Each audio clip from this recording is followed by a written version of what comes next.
کہ ہم جس آیت کو چاہتے ہیں قرآن کی دوسری آیت سے منسوخ کر دیتے ہیں. یعنی اللہ تعالیٰ نے ایک آیت پہلے نازل کی اور اس کے بعد انہیں پسند نہیں آئی, انہوں نے کہا نہیں یار ٹھیک نہیں گئی, اب نہ اس آیت, اب میں ایک اور آیت نازل کروں گا اور وہ آیت اس آیت کو منسوخ کر دے گی. آپ یہ کہنا چاہ رہے ہیں؟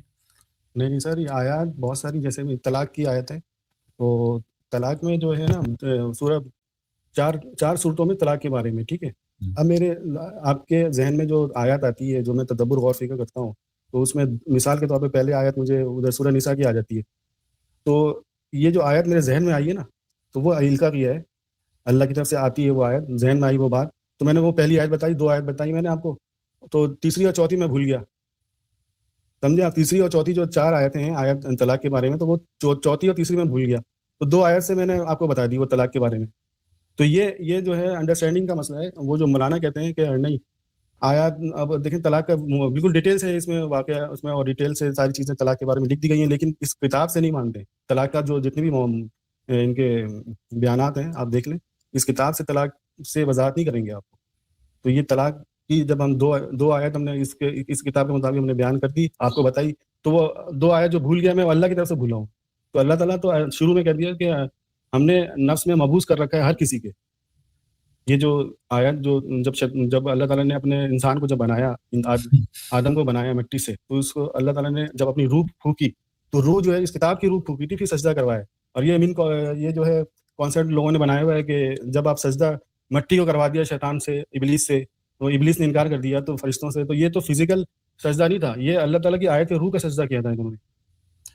ندیم بھائی, آپ بیسیکلی یہ کہنا چاہ رہے ہیں کہ آپ کے اللہ تعالیٰ جب کسی ایک خاص مسئلے کے اوپر احکامات صادر کرتے ہیں تو وہ قرآن میں ایک جگہ اپنی بات کرنے سے قاصر ہیں, تو وہ ایک مسئلے کے متعلق ایک آیت کسی صورت کی کسی آیت کے ساتھ ملاتے ہیں, پھر آپ کے اللہ تعالیٰ اسی مسئلے کے اوپر کوئی اور آیت کسی اور صورت کے ساتھ ملاتے ہیں, پھر آپ کے اللہ تعالیٰ اسی مسئلے کے اوپر ایک اور آیت کسی اور صورت میں لا کر ملا دیتے ہیں. تو I think that your God needed کہ جب وہ ایک ٹاپک کو چوز کریں تو اس ٹاپک کو اپنی کمپلیٹ صراحت کے ساتھ ایک ہی جگہ پر ایڈریس کر دیں, جس طرح کہ دنیا کی دیگر کتابوں میں ہوتا ہے. تو ایسا آپ کے رب نے کیوں نہیں کیا ندیم بھائی؟ کیونکہ سر انسان کی فطرت میں ہے, اللہ تعالیٰ یہ دیکھیں, آپ کوئی بھی کلاس میں آپ داخلے لیتے ہیں, میٹرک ہو یا انٹر ہو, یا اس میں پڑھ رہے ہوتے ہیں کلاس میں بیٹھتے ہیں, تو ایک آدھے گھنٹے کے پیریڈ فزکس, میتھ اور کیمسٹری, اردو, اسلامیات جو بھی ہے, تو وہ مختلف موضوع پہ بدلتے رہتے ہیں. اگر غور کریں ہر کلاس میں یہ ہوتا ہے.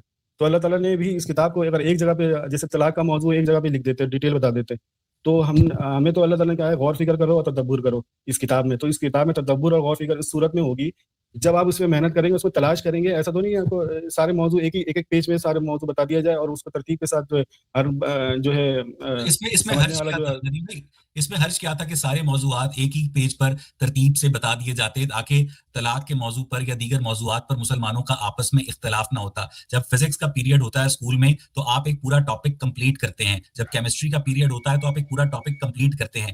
آپ کے اللہ تعالیٰ طلاق کے پوری مسئلے کتاب نہیں پڑھتے سر. نہیں, میں پوری کتاب کی بات نہیں کر رہا. جب آپ ایک ٹاپک لیتے ہیں تو آپ اسے کمپلیٹ کرتے ہیں.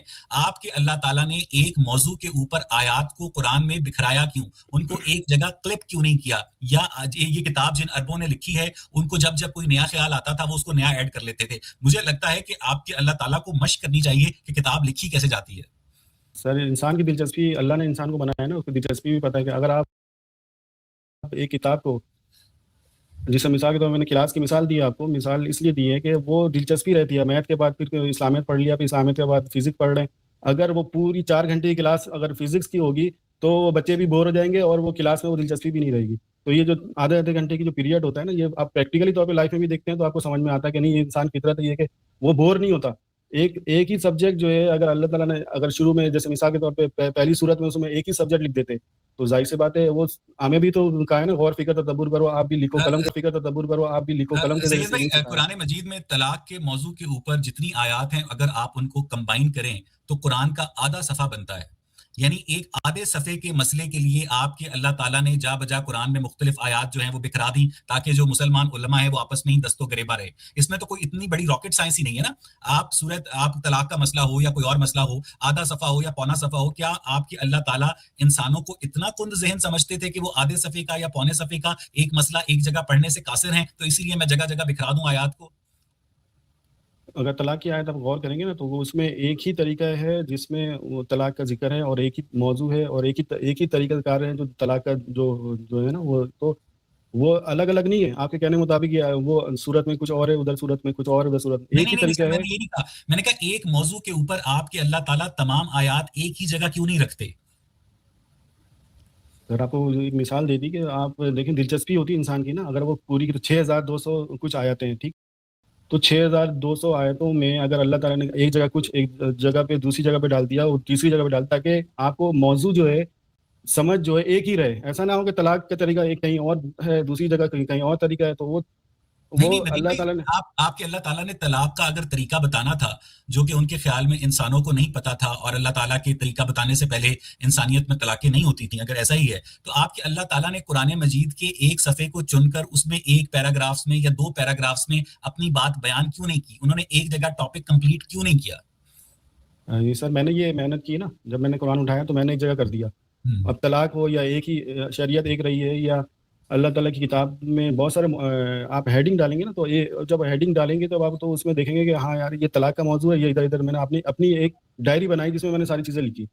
تو یہ محنت کرنا ہے آپ نے، صحیح ہے. اچھا، تو وہ یعنی جیسے مثال کے طور انسان پہ جو ہے پہلے اسکول کالج یونیورسٹی جائے، اس کے بعد وہ جاب کرے، پھر بیوی بچوں کی ذمہ داریاں ادا کرے، اور پھر قرآن کھول کر بیٹھ جائے اور اس میں سے آیتوں کے موضوعات جو ہے ایک جگہ جمع کرنا شروع کر دے. آپ کے اللہ نے تو اس کتاب کو سمجھنے کے لیے آسان کر دیا تھا، لیکن یہ تو آپ مجھے لگ رہا ہے کوئی ڈیونچی کوڈ ہے جس کو بیٹھ کر ہر بندہ ڈی سائفر کرے گا. سید ندیم صاحب نے محنت کی اور وہ ایک مختلف نتیجے پر پہنچے، مولانا فتح محمد جالندری نے محنت کی، وہ ایک مختلف نتیجے پر پہنچے، اور وہ لوگ جن کا فل ٹائم پیشہ اسلام ہے، جنہوں نے بچپن سے مدرسوں کی تعلیم حاصل کی، ان کی ٹرانسلیشن آپ کے نزدیک غلط ہے، جبکہ آپ کا فل ٹائم پیشہ بھی اسلام نہیں ہے.